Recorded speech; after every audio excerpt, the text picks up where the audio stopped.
Half yearly exams के लिए stress दो, लेकिन कोई बात नहीं, इस वीडियो के बाद तुम्हारा सारा स्ट्रेस गायब हो जाएगा। कोई सी भी स्ट्रीम के स्टूडेंट हो, कोई सी भी सब्जेक्ट में दिक्कत आ रही हो, इस 10 दिन के टाइम टेबल के हिसाब से भाई अपना रूटीन बना लो, हाफ ईयरली एग्जाम्स में पक्का फुड़ कराओगे।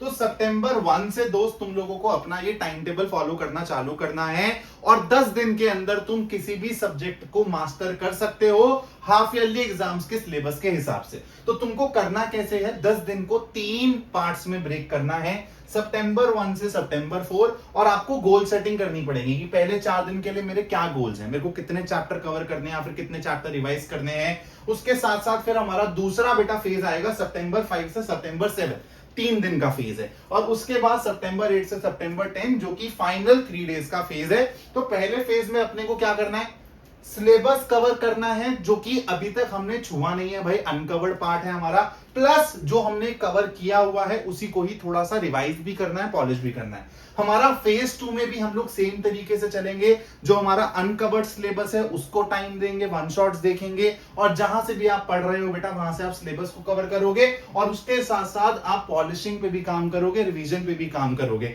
और जो लास्ट 3 दिन है बचा आपके, उसमें आप लोगों को क्या करना है, अगर इन दोनों फेजेस में हमारे टारगेट नहीं कंप्लीट होते हैं, हमारे जितने भी चैप्टर्स आ रहे हैं अगर हम वो बेसिक लेवल से इन दोनों फेजेस में कवर नहीं कर पा रहे हैं, तो हम कोई नया चैप्टर इस फेज में उठाएंगे। वरना हमारा फोकस क्या रहेगा लास्ट फेज के अंदर कि हम लोग भाई पॉलिशिंग पे काम करेंगे, रिवीजन पे काम करेंगे, नोट्स के थ्रू रिवाइज करूंगा, क्वेश्चन प्रैक्टिस करूंगा ज्यादा से ज्यादा। तो ये 3 दिन आपके क्वेश्चन प्रैक्टिस के लिए हैं और ये स्टार्टिंग के 7 दिन आपको सिलेबस कवर करना है, सिलेबस पॉलिश करना है। अब यहीं पर ही आप लोगों को एक सब्जेक्ट के हिसाब से मैं सैंपल दे देता हूं कि यार आपको सब्जेक्ट वाइज किस तरीके से स्ट्रैटेजी फॉलो करनी है। कोई सा भी मान लो एक ए सब्जेक्ट है, ये आपका बेटा फिजिक्स केमिस्ट्री मैथ्स जैसा मेन सब्जेक्ट भी हो सकता है, इंग्लिश जैसा सब्जेक्ट भी हो सकता है। आपको अगेन वही 7 डेज प्लस 3 डेज के हिसाब से स्ट्रैटेजी फॉलो करनी है। इन 7 दिन का हमारा टास्क क्या रहेगा भाई, जो भी हमारा अनकवर्ड सिलेबस है उसको मैं कवर करूं, वन शॉट्स के थ्रू कवर करूं, कोचिंग में अगर मेरा चैप्टर चल रहा है तो वहां कवर हो जाए। और वन शॉट्स भी अगर आप देख रहे हो दोस्त, मैंने आपको पहले भी बोला है 7-7 8-8 घंटे के वन शॉट्स मत देखना, तुम्हारे पास उतना टाइम नहीं है। तुमको एंड में पता चलेगा कि वहां जो 7-8 घंटे में मिला है तुमको वही 2-3 घंटे में भी मिल सकता था। तो इसलिए please choose your playlist very carefully, choose your teachers very carefully, choose your channel very carefully.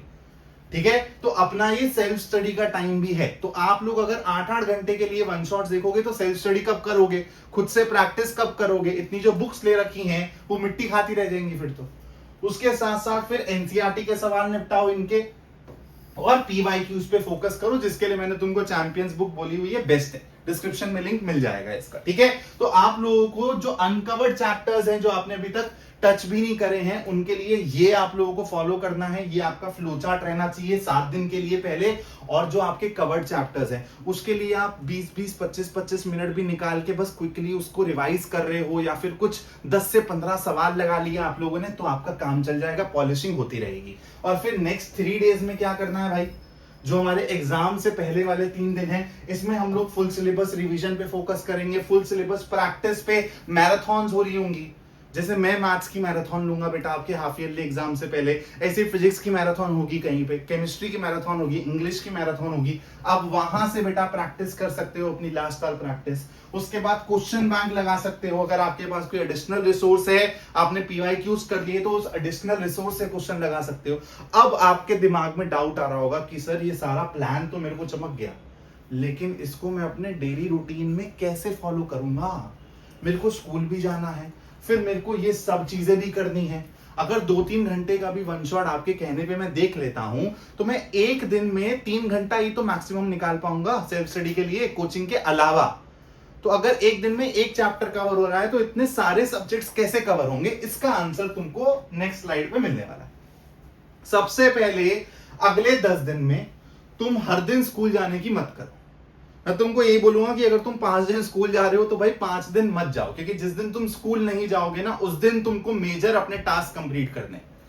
तो जिस दिन स्कूल जा रहे हो उस दिन तुम अपने डे को कैसे मैक्सिमम तरीके से यूटिलाइज कर सकते हो, जिस दिन तुम स्कूल नहीं जा रहे हो उस दिन तुमको क्या रूटीन फॉलो करना है इस स्लाइड पे तुमको दिख रहा है। जो तुम्हारा स्कूल वाला दिन है बेटा उसमें तुम 7 से लेके 3 बजे तक चाह कर भी कुछ नहीं कर सकते। सिर्फ एक चीज कर सकते हो अगर तुम मेरी बात मानो तो, कि भाई अगर तुमको आधा घंटा पौना घंटा भी मिलता है जहां पे तुम्हारी मस्तियां वस्तियां हो गई हो, थोड़ा सा तुम थक गए हो, तो थोड़ा सा डाउट डिस्कशन या फिर ग्रुप में थोड़े से ना क्वेश्चंस वगैरह एक दूसरे के साथ आदान प्रदान कर दिया करो, ताकि कोई कॉन्सेप्ट तुमको नहीं चमक रहा था तो दोस्त के समझाने से चमक जाए। तो वहां पर अगर तुम थोड़ा सा भी अपने ऊपर काम कर लोगे आधे से पौना घंटा, तो कहीं ना कहीं तुम बेटर लेवल पर ही पहुंचोगे। उसके बाद भाई 3 से 8 में, और देखो मैंने इसको हाईलाइट किया हुआ है, ये तुम्हारा लंच और कोचिंग का टाइम है। यूजुअली 4 से 8 चलती है कोचिंग, फिर तुम ऑनलाइन क्लासेस भी ले रहे होगे तो यही टाइम होता है।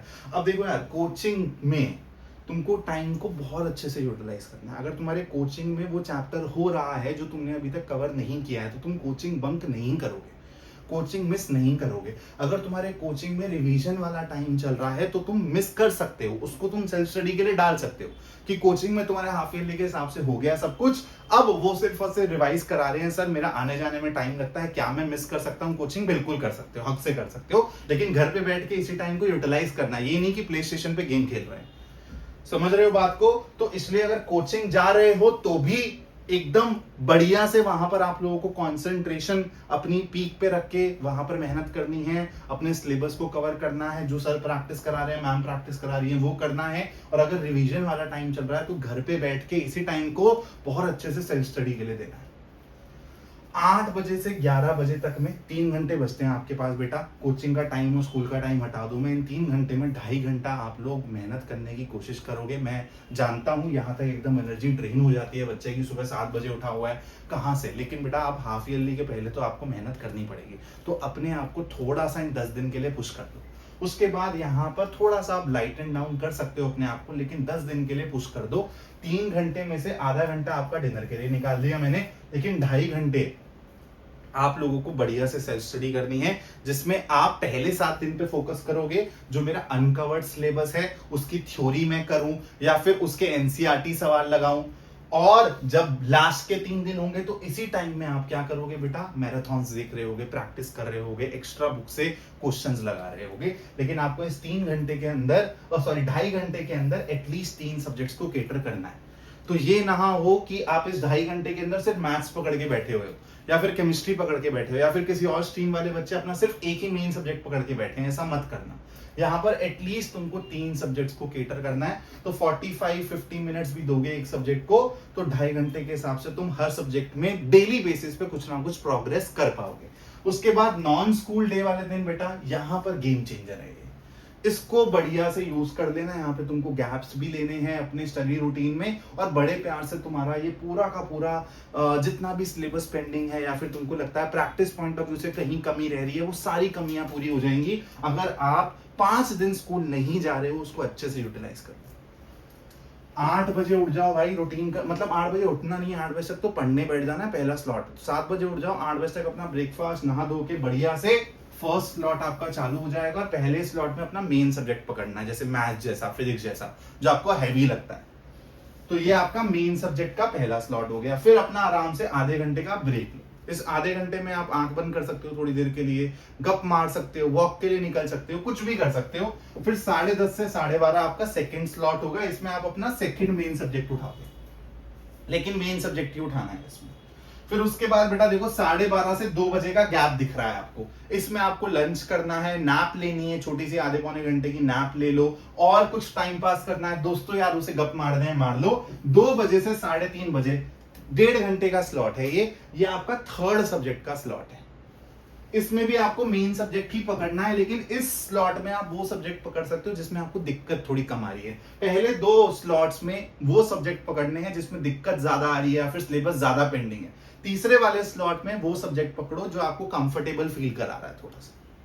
उसके बाद बेटा अगेन 4 से 8 वाला स्लॉट आपका कोचिंग का होता है। अगर कोचिंग में कुछ ऐसी चीज कवर हो रही है जो आपने नहीं पढ़ी है, आपको जरूर जाना है कोचिंग और वो चीज को कवर करना है। अगर रिवीजन चल रहा है तो ये भी आपका सेल्फ स्टडी का ही स्लॉट बनेगा। इसको आप प्रैक्टिस के लिए डेडिकेट कर सकते हो पूरा का पूरा, अगर आप कोचिंग नहीं जा रहे हो और घर पे बैठ के पढ़ रहे हो। और उसके बाद बेटा 8 से 9 अपना डिनर ब्रेक, और 9 से 11 यहां पर आप मिक्स भी कर सकते हो अपने मेन सब्जेक्ट्स को, इंग्लिश को भी यहां पर टाइम दे सकते हो, एडिशनल सब्जेक्ट को टाइम दे सकते हो।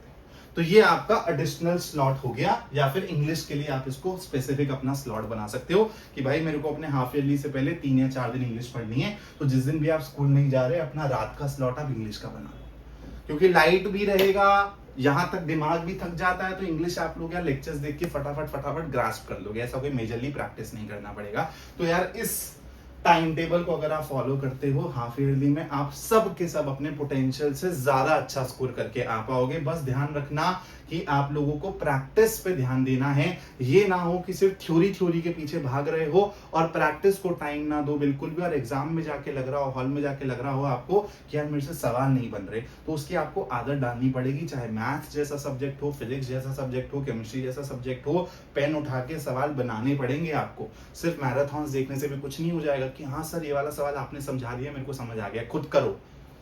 इसलिए सेल्फ स्टडी वाला स्लॉट बहुत इंपॉर्टेंट है दोस्त, उसको मिस मत करना। पीवाईक्यू की बुक तो लगानी ही लगानी है, क्वेश्चन बैंक फिर भी आप एक बारी को छोड़ सकते हो अभी के लिए कि टाइम कम है, सर क्वेश्चन बैंक अभी नहीं लगाया, हाफ ईयरली के बाद चालू करूंगा चैप्टर वाइज लगाना, लेकिन पीवाईक्यूज मत छोड़ना क्योंकि कॉपी कर देते हैं स्कूल वाले एग्जाम्स में एकदम पीवाईक्यूज।